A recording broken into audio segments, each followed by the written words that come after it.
There is a principle of power in every person. By the intelligent use and direction of this principle, man can develop his own mental faculties.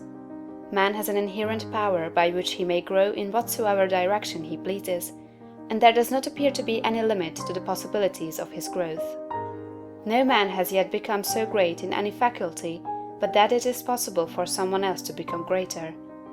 The possibility is in the original substance from which man is made. Genius is omniscience flowing into man. Genius is more than talent. Talent may merely be one faculty developed out of proportion to other faculties, but genius is the union of man and God in the acts of the soul. Great men are always greater than their deeds. They are in connection with a reserve of the power that is without limit. We do not know where the boundary of the mental powers of man is. We do not even know that there is a boundary. The power of conscious growth is not given to the lower animals. It is man's alone, and may be developed and increased by him. The lower animals can, to a great extent, be trained and developed by man, but man can train and develop himself. He alone has this power, and he has it to an apparently unlimited extent. The purpose of life for man is growth, just as the purpose of life for trees and plants is growth. Trees and plants grow automatically and along fixed lines.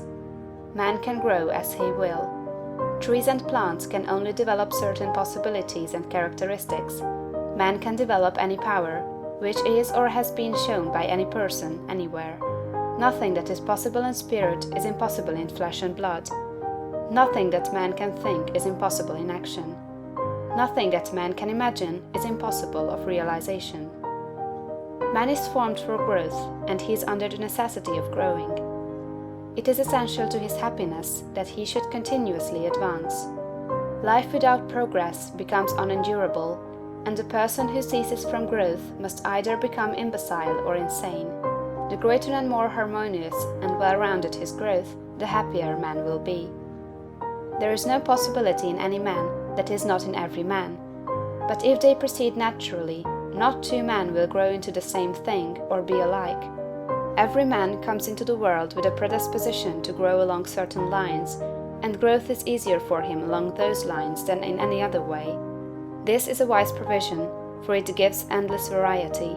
It is as if a gardener should throw all his bulbs into one basket. To the superficial observer, they would look alike, but growth reveals the tremendous difference. So of men and women, they are like a basket of bulbs. One may be a rose and add brightness and color to some dark corner of the world. One may be a lily and teach a lesson of love and purity to every eye that sees. One may be a climbing vine and hide the rugged outlines of some dark rock. One may be a great oak among whose boughs the birds shall nest and sing, and beneath whose shade the flocks shall rest at noon, but everyone will be something worthwhile, something rare, something perfect. There are undreamed of possibilities in the common lives all around us in a large sense. There are no common people.